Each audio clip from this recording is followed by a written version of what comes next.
All right, I will say good morning. Let us begin. I want to begin by thanking our sponsors for this morning's shir, our TALMUD TORAH sponsors. Our TALMUD TORAH sponsors for the month of Tishrei, Avraham and Shaindy Kelman, in memory of their parents, Jack Bennett, in honor of Givati Brigade First Sergeant Nikolai Rappaport, Dr. Linda Weinberg, in loving memory of her husband of 53 years, Dr. Paul Weinberg, parents Moshe ben Avraham David.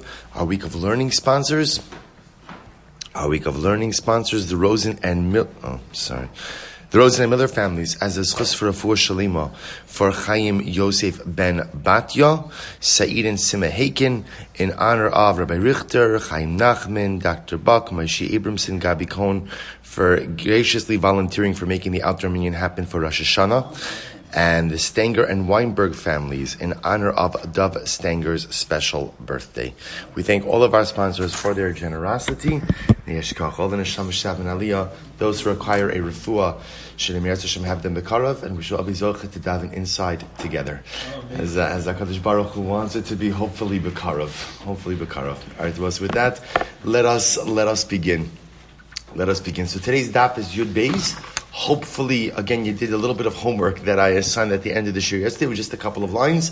Let's pick up in yahrzeit Hashem at the Mishnah. Says the Mishnah, Beshame Omrim, Ein Motziin Loas HaKatan V'Loas Halula V'Loas Sefer. So we'll say now we're going to begin to get into in yahrzeit Hashem some of the very interesting halachas concerning Hilchos Yom Tov. See, this actually brings up a fascinating machlokes that says as follows. Beis Shammai holds that you are not permitted to go ahead. Motzia means to do hotzah, to go ahead and carry from Rosh Hashanah to Rosh Hayachid. In Motziin loas hakatan, so you can carry a child, loas halulav or a lulav, Sefer Torah, the Rosh Harabim. Ubeisil matir, and Beisil says you're permitted. So we'll say, what's the common denominator over here? All of these items are not sarchei achila, right? And none of these items are necessary for food consumption. In other words, the Mishnah is operating with a basic premise.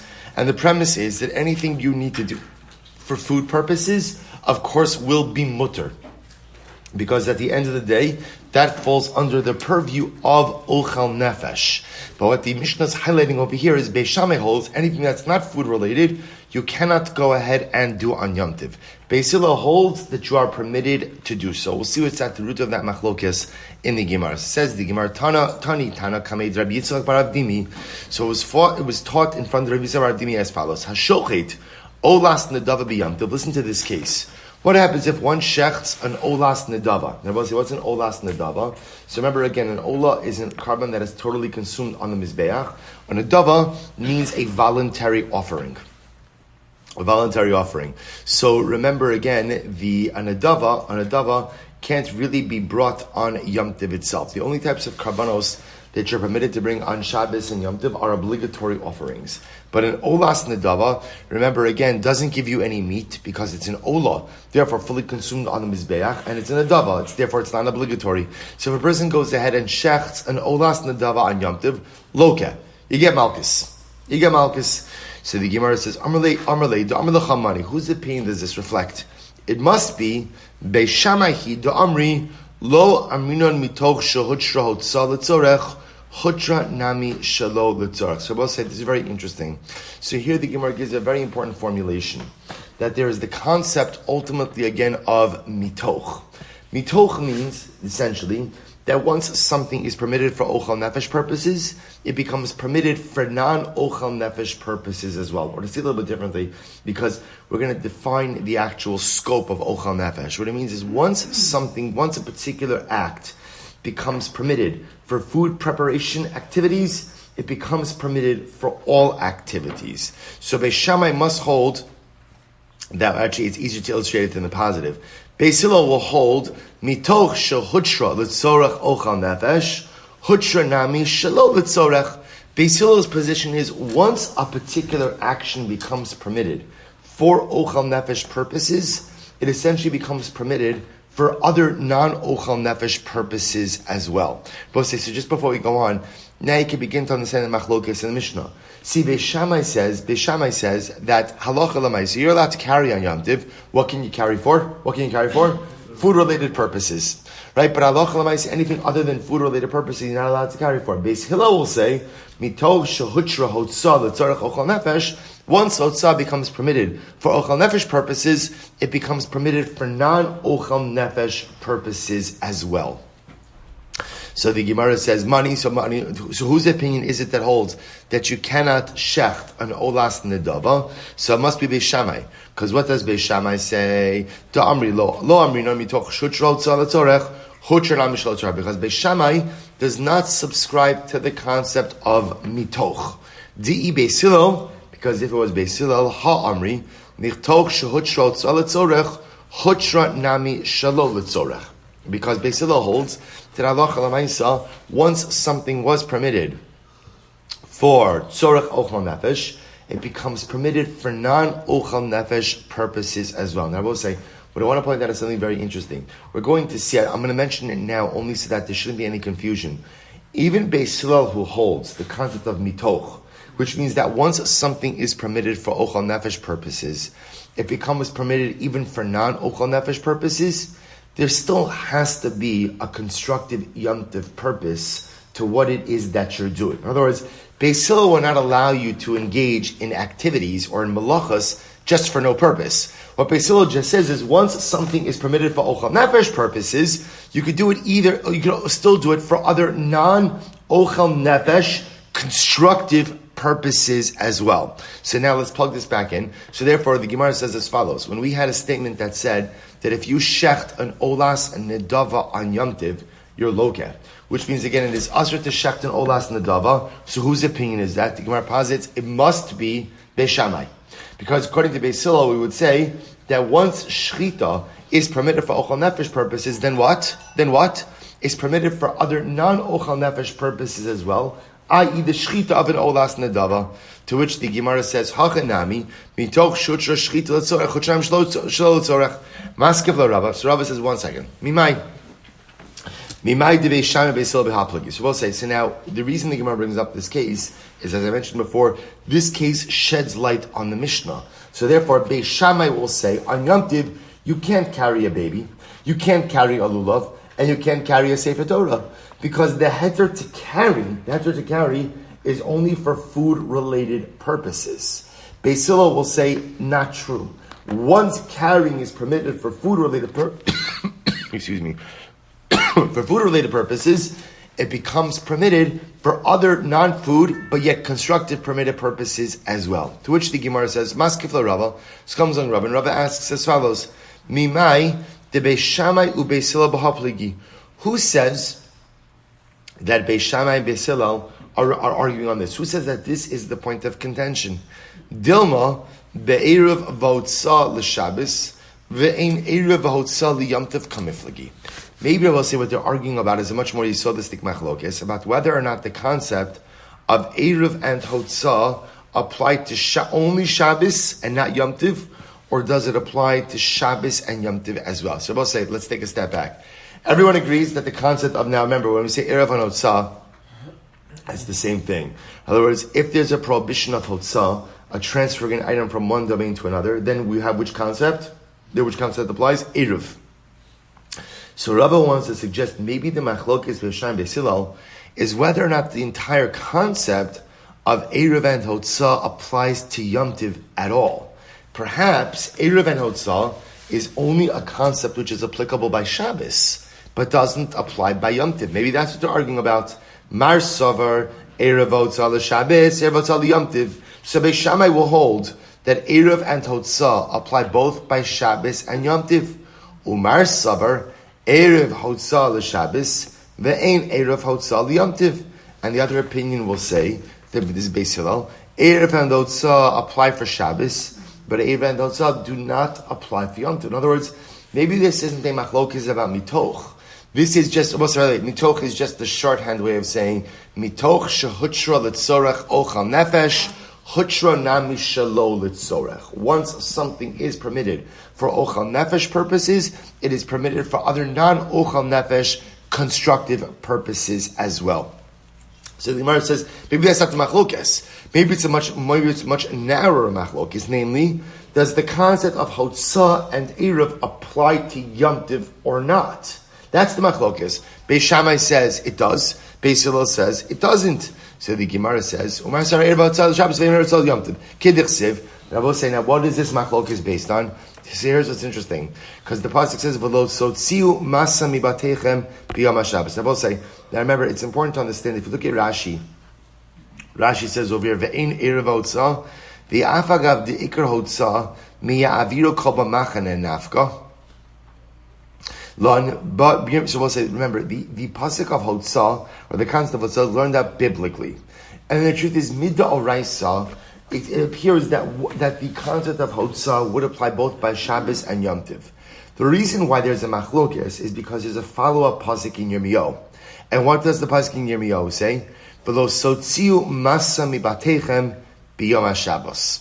Yirmiyahu Hanavi says, do not carry a burden or a load from your home on Shabbos. And what do we darshan from this?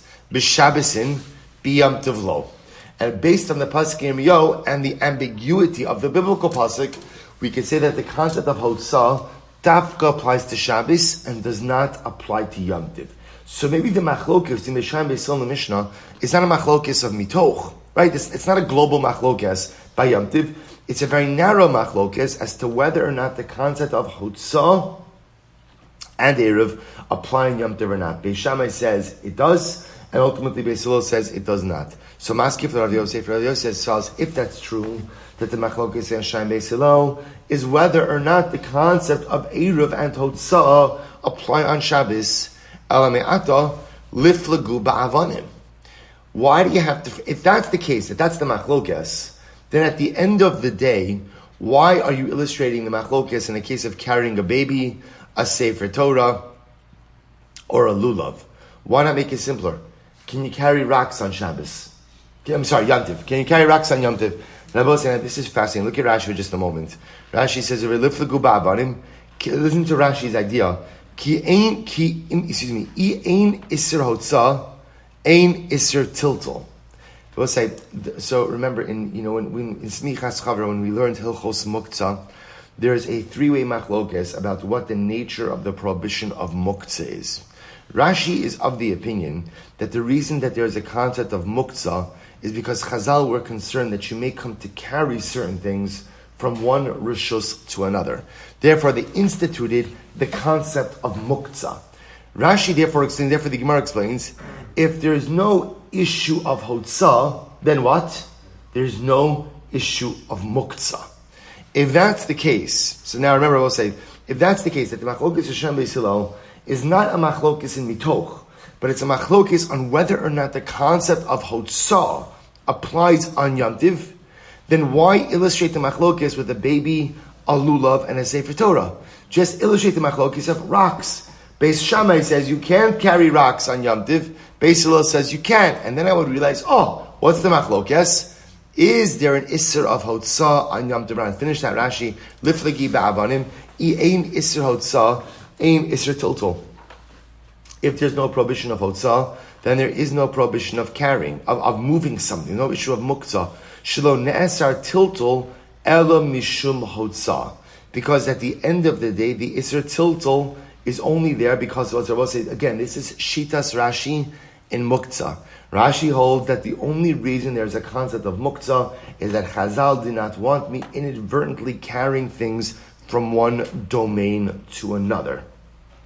Pretty incredible. Shlonesar tiltul el mishum Hotza, umash shelo gozru al kol tiltulim afilo ha'ochlin lekelim mishum den gozru gzer al hatzibur el imkin rov hatzibur yachal mal. So say to yourself, well, 1 second, if that's the case, that you're not allowed to carry, according to Rashi, the Isra Muktzah is so you don't come to go ahead and what? Carry things from one domain to another. Then the Isra Muktzah should devolve on what? Everything. Everything. To which Rashi says that's impossible. You can't do that. Obviously, again. So what Chazal did essentially is they put the Isra Muktzah on things that are not necessary for Shabbos. Right? The common denominator amongst Muktzah items is you can get by on Shabbos without them. So again, just an interesting idea. So the Gemara says, Midalo miflagi ba'avanim. But here's what's interesting. From the fact that the Mishnah does not frame the machlokes with stones, Shma mina b'hotza shelo litzorech pligi. What do you see from here? You see from here that halacha l'maisa, that the machlokes is not about hotzah, but rather again the machlokes is about hotzah shelo tzorech, namely mitoch. In other words, we'll say Zimmer's making a very compelling argument. If the machlokes was really about does the Isser hotzah apply on Yom Tov or not, if that really was the machlokes, then the best way to illustrate that machlokes is to go ahead and what? Frame it as talking about the movement of stones. The fact that it specifically talks about a baby, a lulav, a sefer Torah, which are all things that are what? Necessary for Yom Tov, indicates that the machlokes Hashem Beis Hillel is not about hotzah. The machlokes Hashem Beis Hillel is about what? The concept of mitoch. Beis Shammai does not hold of mitoch. Beis Hillel does hold of mitoch. Va'af Rabbi Yochanan savar b'mitoch shehutra hotzah l'tzorech hutra mishlo l'tzorech pligi. And even Rabbi Yochanan agrees that the machlokes Hashem Beis Hillel is not about hotzah, but rather the machlokes Hashem Beis Hillel is about mitoch. The Tani Kamei Rabbi Yochanan. I will say this is an interesting case. Hamevashal gid hanosha bechalav biyamtiv. Listen to this case, I will say. So you cook a gid hanosha, right? The gid hanosha is the sciatic nerve. You cook it in milk on yamtiv and you eat it. Ba'achlo. So I will say, so what's the halacha? Lo kechamesh. You get 5 sets of malchus. I will say, I just want to point out, some averos are worth it. Right? This is not. Let's go on record, right? Sometimes the taiva is just the taiva, right? And I know it's wrong, and I know that there's a punishment. Again, what would possess a person to go ahead and do this? I just want to point out, what's it? At least if you order a cheeseburger, right? It's 2 sets of malchus, right? It's basar b'chalav and tarfus, right? Gidanosha b'chalav is going to be 5 sets of malchus. So why 5? Watch this. So the Gemara says, here we go. Lo mishum mevashal gid. So first of all, you're going to get malchus for cooking the gid with chalav, right? Remember again, the act of making. By the way, this also assumes, there's another sub-machlokes as to whether or not the gid hanosh is considered to be basar or not. Right? So obviously, you're working under the assumption that gid is basar. So set of malchus number 1 is you've cooked a gid. You've cooked a gid. We'll discuss that, right? You cooked a gid. Number 2. Mishum I both say. Now, what I want to point out over here is that what the Gemara is saying is the act of cooking the gid on Yom Tiv is aser. Okay, so the Gemara says, "V'lo ki mishum ochel gid." You'll get another set of malchus, ultimately again for eating the gid. Number 3, "V'lo ki mishum mevashel basar b'chalav." So I'll say. So remember again, the first act. Just to be clear. The first time the Gemara said mevashal is the Gemara saying the act of cooking the gid on Yom Tiv is aser. That act of cooking is aser. It's an aser act of cooking. Right? That's malchus number 1. Malchus number 2 is you're eating the gid. Malchus number 3 is you're cooking basar b'chalav. Right? And the act of cooking basar, independent of consumption, right? The Torah relates the prohibition of milk and meat 3 times. 1, to teach you're not allowed to make it, you can't cook it, you can't eat it, and you can't get benefit from it. Number 4, v'lo ki mishum ochel basar b'chalav. You're going to get another set of malchus for eating basar b'chalav, and then again, v'lo ki mishum havara. And you also get malchus, why? For kindling the fire. Now, both saying, now what we are most focused on is 1 and 5. Right? Because remember, what was number 1? You're chayiv for the act of cooking the gid on Yom Tiv. And number 5, you're chayiv for kindling a fire for cooking on Yom Tiv. Amrle, so we'll say, watch this. So remember again, this was taught before Rabbi Yochanan. When Rabbi Yochanan heard this, he said to the person who said it over, Puk Tani Libra, get this out of the base medrash, right? Get this out of the base medrash. And one nice way of saying, I think you may be incorrect. Why? Havara ubishal eina mishnah. Rabbi Yochanan said you're only chayiv 3 things, right? You're chayiv for eating the gid, you're chayiv for cooking basar b'chalav, and you're chayiv for eating basar b'chalav. But you are not going to be chayiv for what? For cooking and kindling. 1 and 5. Why not? So the Gemara says, Pok tani l'ra, havara ubishal eina mishnah. Because you're not going to be chayiv for kindling and for bishal. So the Gemara says, now we'll say, why not? Why not? Because Rabbi Yochanan is obviously of the opinion like Beis Hillel, that once what mitok shehutra tzorach ochal nefesh chutra nami shelo letzorach. Once something becomes permitted for ochal nefesh purposes, it becomes permitted even for non-ochal nefesh purposes. So once bishul becomes mutter, it's mutter for all purposes. Once havara becomes mutter, it's mutter for all purposes. And if you want to say this Bryce is correct, Beishamaihi, the Amri lo Amrina mitoch shehutra l'tzorech, hutra nami shelo l'tzorech. Hachanami lo Amrina mitoch shehutra abar l'tzorech, hutra nami shelo l'tzorech. So we'll say, and again, Rabbi Yochanan said, if you want to push and you want to say no, the Bryce is correct, the Bryce clearly reflects the view of Beis Shammai, who do not subscribe to the concept of mitoch. Di Beis Hillel, because if it reflected the view of Beis Hillel, kevan d'amrim mitoch shutra l'tzorech, hutra nami shelo l'tzorech. Hachanami mitoch shutra abar l'tzorech, hutra nami shelo l'tzorech. So I will say, so therefore again, Rabbi Yochanan wanted to suggest that the Brisa was flawed, but if you want to say it's correct, it reflects the rejected view of Beis Shammai. So we'll say, how do we paskin here? We paskin like Beis Hillel. But we paskin like a little bit of a modified Beis Hillel. Meaning what? That we subscribe to the concept of mitoch. That once a particular malacha becomes permitted for the sake of ochal nefesh, it becomes permitted for non-ochal nefesh constructive purposes as well. But the operative term over here is constructive. The truth is, as we're not finished with the sugya, we're going to come back to it. We're going to see it's not just constructive; it also has to be normative. So I will say. So, for example, we're going to see later on: are you allowed to burn incense on Yom Tiv? That's what you like to. So the Gemara is going to pass, and the answer to that is no. But kindling. Why don't we say mitoch shehutra havara? Once havara is permitted for ochal nefesh, it's permitted even for non-ochal nefesh. That's true, as long as it's a constructive, normative need. But if something is not constructive and normative, then halacha l'maisa, it is not going to be permitted. So again, we accept Beis Hillel that we subscribe to the concept of mitoch, but mitoch doesn't just. So for example, I just want to point out. Halacha l'maisa, in this Gid HaNosha case, we would hold a person liable for havara and for bishul, even though again we subscribe to Beis Hillel's mitoch, because mitoch again only covers something constructive and normative. So we accept Beis Hillel mitoch shehutra l'tzorech ochal nefesh, hutra nami shelo l'tzorech. We accept that premise. But halacha l'maisa, it has to be normative and constructive. Again, we'll fill in the rest of this construct in coming sugyas. Mishnah. Beis Shammai omrim ein molichin chala matanos l'kohen b'yom tov. Interesting case also. Beis Shammai says you cannot go ahead and transport chala. Remember again, chala refers to the portion of the dough that we separate and we give to the kohen. So you cannot go ahead and transport chala and matanos. We'll say matanos. Rashi points out to here refers to what? Matanos is hazroa v'halichayim v'hakeva. So the zroa is the foreleg, the lechayim is the jaws, right, and keva and the stomach. These are all the gifts.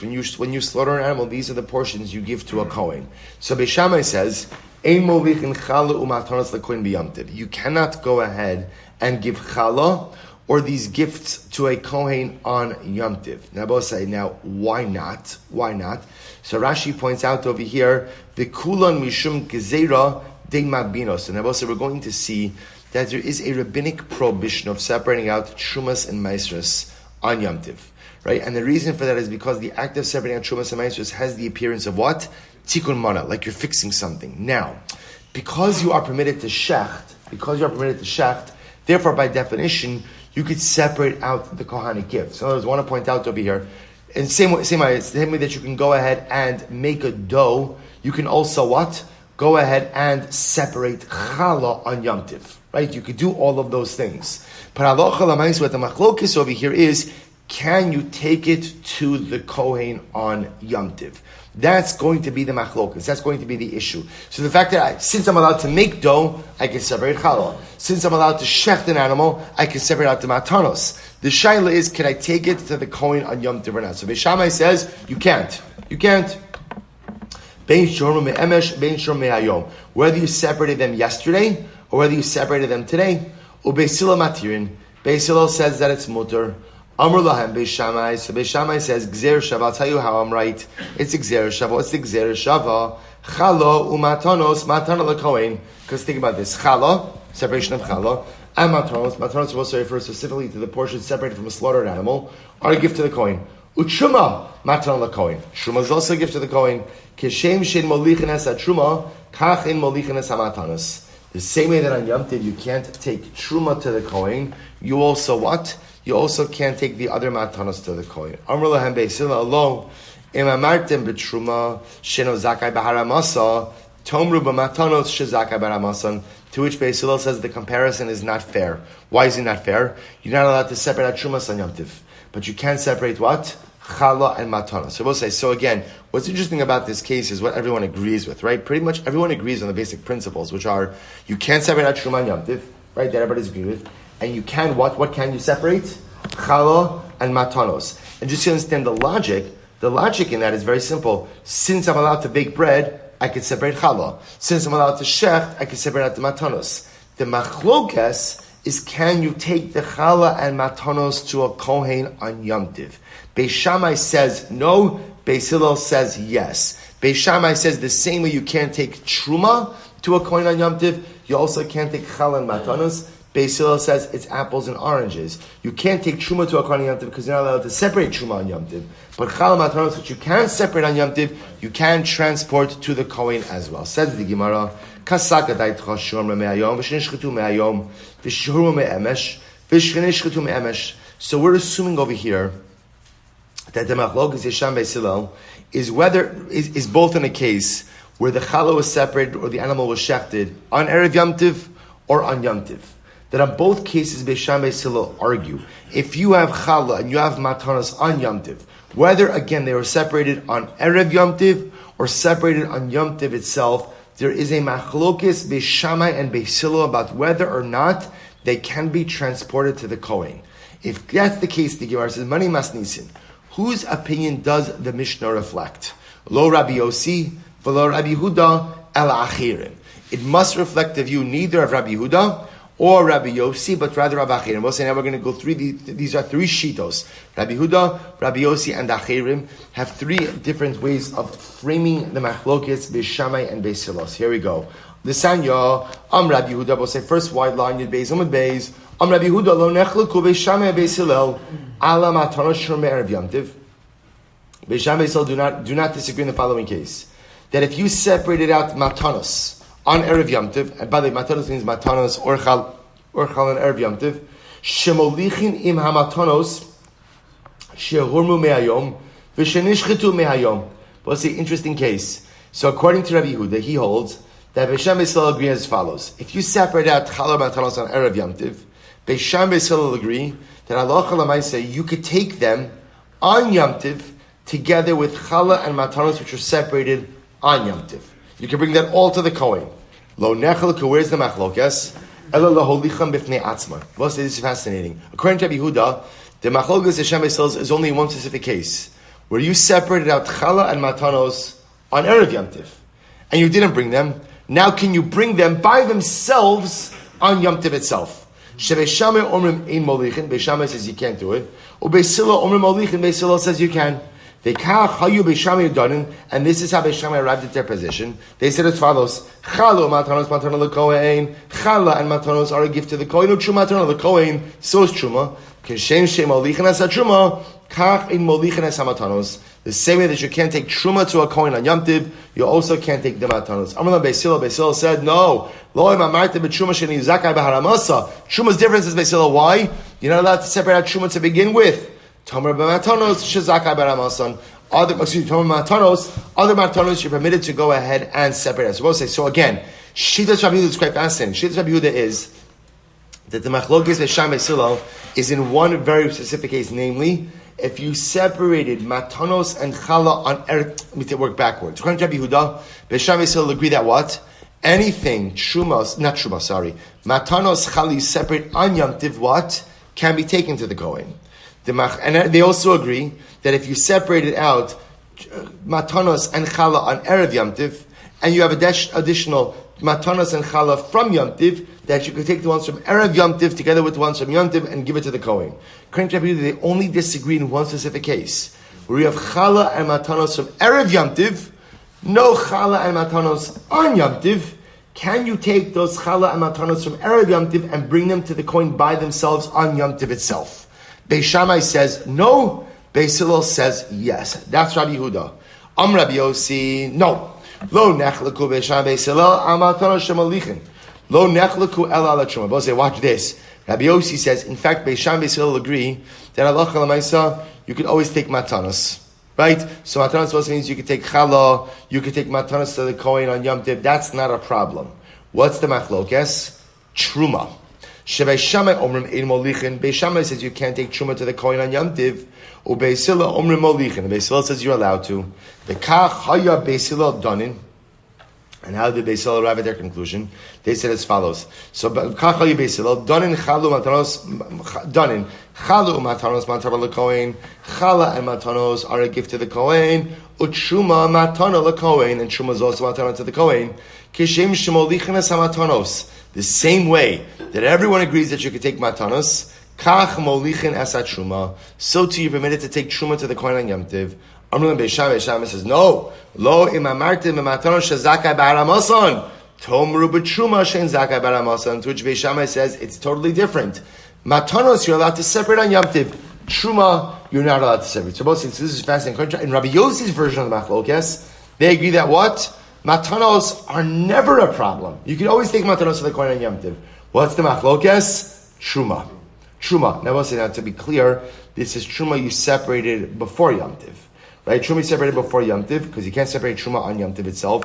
Can you take truma to the Kohen? Beis Hillel will say yes, Beis Shammai will say no. Third version of the machlokes. Achirim omrim. Here we go, both say. The Achirim say as follows. Lo nechlaku Beis Shammai Beis Hillel ala truma shein molichin. So Achirim say no. Everyone agrees that you can't take truma to the Kohen on Yom Tiv. Everyone agrees. What's the machlokes? Lo nechlaku ela al hamatanos. The machlokes is about matanos. Shebei Shammai omrim. Here we go. Shebei Shammai omrim ein molichin. Beis Shammai says you can't take matanos to the Kohen on Yom Tiv. Ubeis Hillel omrim molichin. And Beis Hillel says you're allowed to. Leima. So the Gemara says. So therefore, again, it would appear that whose opinion does our Mishnah reflect? The opinion of the Achirim. Because when you look at our Mishnah, right? When you look at our Mishnah seems to indicate that the machlokes Beis Shammai Beis Hillel is dafkin what? Matanos and not in truma. It sounds like everyone agrees that halacha l'maisa truma you can't take on Yom Tiv. In other words, you can't take to the Kohen on Yom Tiv. Everyone agrees, of course, you can't separate it. Can't take to the Kohen on Yom Tiv. But again, the machlokes in Beis Shammai Beis Hillel ultimately again is about matanos. So loima achirim hi v'lo Rabbi Yehuda. Our Mishnah must reflect the view of the Achirim, not Rabbi Yehuda. Amar Rava mikatani shehormu mehayom v'shenishchetu mehayom shehormu katani. So the truth is also here's the issue. Interestingly enough, it doesn't say that the matanos ultimately again were separated today. It just says ultimately what? They were separated. Uli olam shchitasa me'emesh. And in reality, we could even be talking about what? Matanos which are separated, or in an Erev Yom Tiv. Leima Rabbi Yehuda v'lo Achirim. Perhaps it could be Rabbi Yehuda, therefore not the Achirim. Afilu tema Achirim. The truth is, it could even reflect the view of the Achirim. Ubahanach dinishchetu me'emesh. And we're talking therefore about animals which were slaughtered yesterday. And I both said the machlokes in Rabbi Yehuda, between Beis Shammai and Beis Hillel could be about the taking of matanos to a Kohen from a carbon which was shechted yesterday. In other words, it could very well be that they agree that if the animal is shechted on Yom Tiv, or the challah is separated on Yom Tiv, that's what? That halacha l'maisa you can take that to the Kohen. And maybe the machlok is only in a very specific case where halacha l'maisa, the animal was shechted, or what? Or the challah was separated yesterday. In that case, can you take it to the Kohen? Ihachi, hain Rabbi Yehuda. If that's the case, aren't the Achirim and Rabbi Yehuda essentially saying the same thing? Ika b'naihu tfeilah. Both say ultimately again the nafkamina between the Achirim and Rabbi Yehuda would be tefillah. We both say what does that mean? Take a look at Rashi. It's right across in Rashi. Tefillah. Watch this. Rabbi Yehuda matir letapel ulaholich shal emesh im shalayom. So let's listen to this. In the sheet of Rabbi Yehuda is like this: that Beis Hillel who allows you to go ahead and take the matanos, right, and to take the challah that was separated on Yom Tiv, would allow you to also bundle in that what? Anything that was separated the day before. Right? That's what it means, latapa. That's how it means to add on. So in Shitas Rabbi Yehuda, Beis Hillel who allows you to take challah and matanos that were separated on Yom Tiv would also allow you to bundle challah and matanos which were separated the day before. V'achirim savri dafilu latapel nami asri Beis Shammai. But ultimately, again, the Achirim would hold that even bundling is something that Beis Shammai would have a problem with. Perhaps our Mishnah is not talking about bundling at all. Good. So let's just do one more line, then we'll stop. We'll let them dive in here. Rabbi Yehuda, Amar Shmuel, halacha Rabbi Yossi. So ultimately, again, Rabbi Yehuda's name is Shmuel, that the halacha follows Rabbi Yossi. Namely, what Rabbi Yossi, that remember what did Rabbi Yossi say? That halacha l'maisa Beis Shammai still do not argue on matanos. Right? Namely, matanos can be taken to the Kohen on Yom Tov. And the logic behind that is what? Since it can be separated on Yom Tov, therefore what? It can be taken on Yom Tov as well. So the Gemara says, Kalach Rabbi Yossi, Rav Tuvi Braid Rav Nechemia. So okay, we'll stop over here for today. We'll pick up again. We'll finish up the halacha l'mais with the sugei Rav Yossi. But understand again, I wanted just to read that line because that seems to. We'll see if that is indeed the halacha l'maisa. But understand that what we have over here is a machlokes Hasham Yisrael in the Mishnah and a three-way machlokes about how to interpret that particular machlokes. The halacha l'maisa resolution in Yirtzeh Hashem tomorrow. Shkayach will say.